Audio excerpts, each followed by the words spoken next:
Unbelievable.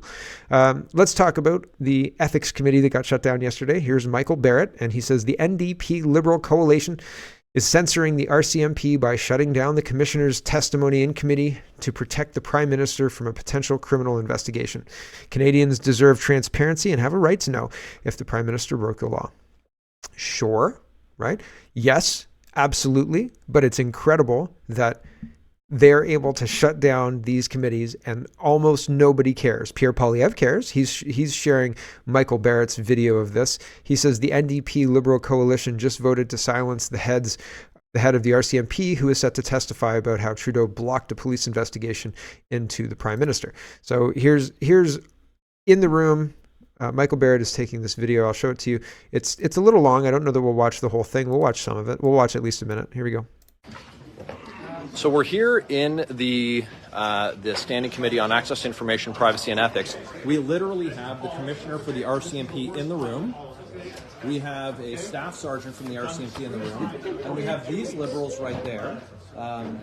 The Liberal Vice Chair, Mona Fortier, just moved to adjourn the committee. These Liberals voted to shut it down. Mike Callaway, Parn Baines, hand him off, Iker Khalid, Mona Fortier. That's absolutely unacceptable. Look at them. They're very proud to cover up the corruption of Prime Minister Justin Trudeau. And so when we have the Commissioner of the RCMP here to answer questions, and we have the cover-up coalition do what they do, and they adjourn the meeting before the commissioner even read his statement. And so I can tell you that we came here to work. Meeting notice was given, and they are walking out of the room. They're running with their tail between their legs because they're trying to protect a prime minister who refused to release information that the RCMP had requested, hiding behind cabinet confidence. Now, the purpose of cabinet confidence, of course, is so that ministers are free to discuss decisions and the details of the discussions aren't released to the media. But what they've used the cabinet confidence provisions for in this case is to conceal information from the RCMP to prevent them from being able to fully investigate the obstruction of justice charges that they were looking at the time. And so it's shocking to find ourselves in a room where in just moments ago these Liberals shut down the hearing. And so we had the Commissioner of the RCMP. He was right. So we'll leave it there. Incredible. Here is how they shut down the meeting. This is 3:47. We won't watch all of it, but Brian Lilly says, over before it started, the Conservatives wanted answers from RCMP Commissioner Mike Duham, got that wrong, on why the RCMP shut down the SNC-Lavalin Trudeau investigation without seeing all the documents. The Liberals moved to adjourn. The NDP supported. Meeting over. I think the Conservatives should reform the meeting, cut out the NDP and the Liberals, have your meeting, have your questions answered, live stream it. And when the Liberals scream and yell and cry about improper procedure, have the next meeting. Get to the bottom of it anyway. Here's part of this meeting being shut down.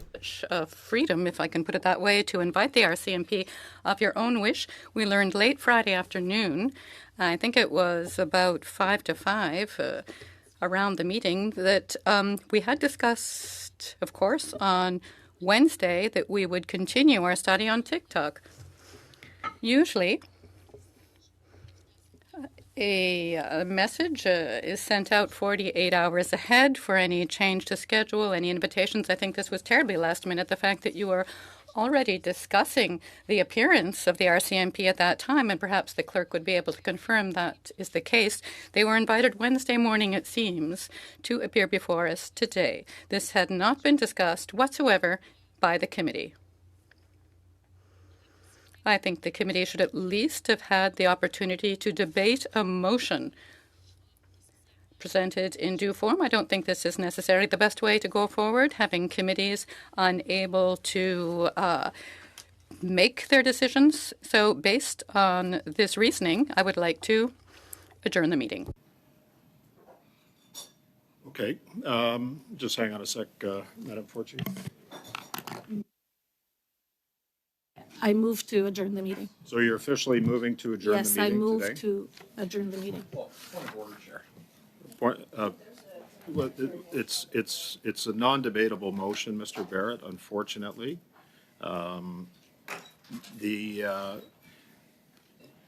Were you asking this on a point of order, Madam Fortier? You were just making a. Well, Chair, that's not how these meetings are conducted. You read your It's remarks. She non-debatable, she Chair. interrupted you. It's not The debatable. witnesses I were did to not give. want to interrupt hear me. what he left has to me say. speak. The Chair, witnesses were to give. The You witnesses have to were be to give recognized. testimony. And now we have government members looking to shut down a hearing on a very I'm so serious matter sorry, with Mr. respect to Barrett, a that is- criminal investigation that's not into the appropriate, Prime Chair. Minister, and we have Absolutely the Commissioner of the inappropriate. Royal That's really Canadian not Mounted appropriate, Police sir. at the table. I'm gonna This is ask you for a unacceptable. second, please. This is unacceptable. I'm going to ask you for a second, please, to just refrain. So Madame Fortier had the floor. She moved the motion. The motion is not debatable, so we're going to have to go to the vote. And I assume that there's no agreement on this. Certainly, there's no agreement to shut down a meeting when we have the Commissioner of the Chair, Royal sorry, Canadian Chair, Mounted that's Police at the very- table. Yeah. Chair. Okay. We're dealing with this right now. So I've made my ruling. We are going to go to the vote because it's a non-debatable motion. Go ahead, ma'am. Moving to adjourn is a non-debatable motion, and they vote to adjourn. And then we saw the aftermath of that. So pretty incredible stuff happening on the floor there. You're seeing the government grind to a halt because they're trying to protect criminal investigation from touching the Prime Minister. Incredible. Mona Fortier, who is the person who moved to adjourn, said the Conservative chair grossly abused his authority today in Ethics Committee to hold a meeting without consulting committee members in violation of House of Commons procedure and practice. With support of the NDP and the Bloc, we voted to uphold committee practice and not set a bad precedent. If the Conservatives want to hold a meeting, they can follow the rules. And she's the one not following the rules.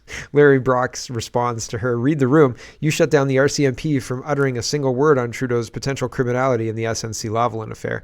But hey, what's a little committee obstruction when obstruction of justice is at play? These Liberals are corrupt to the core. That's the words of Larry Brock, and he's an MP.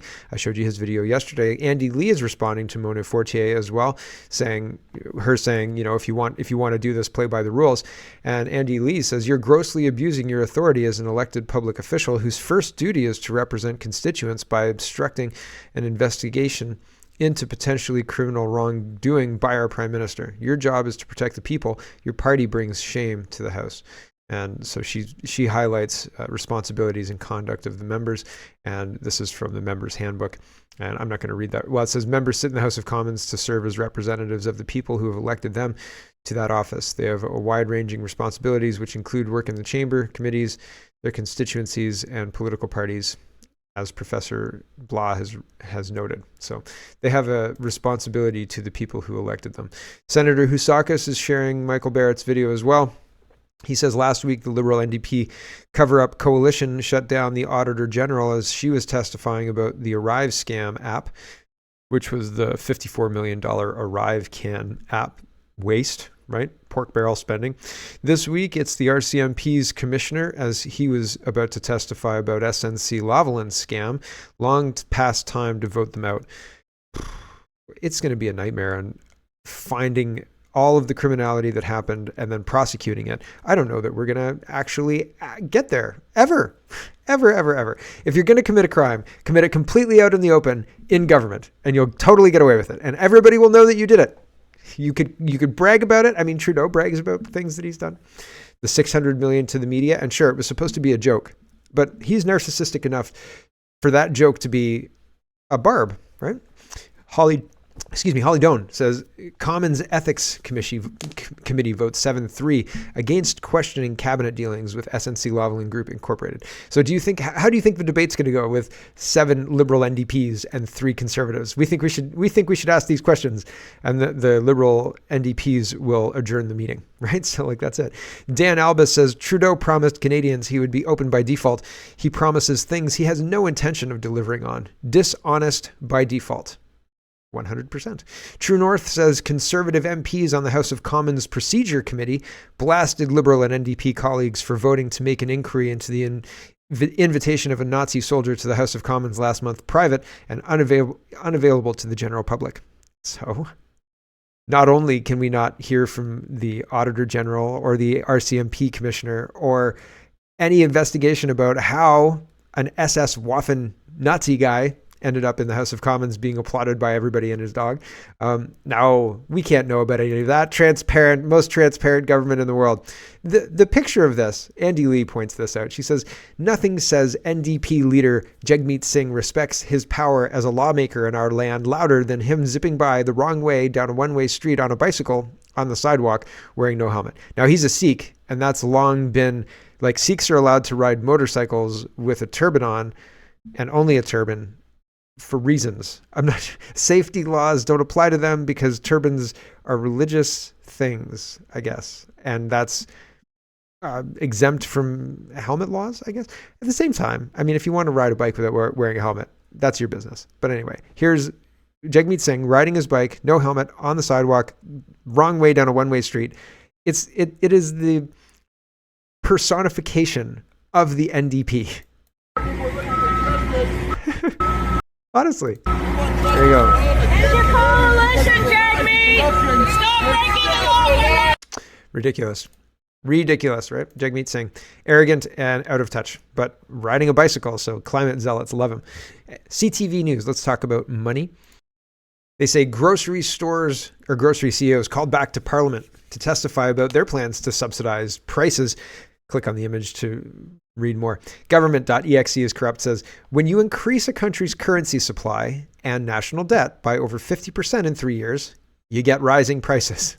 The people who warned about this over the COVID free money madness era were labeled conspiracy theorists and grandma killers. Good thing we sent billions of dollars to Ukraine. All of that should be stopped. We should stop it first, and then we should create laws to prevent it from ever happening again.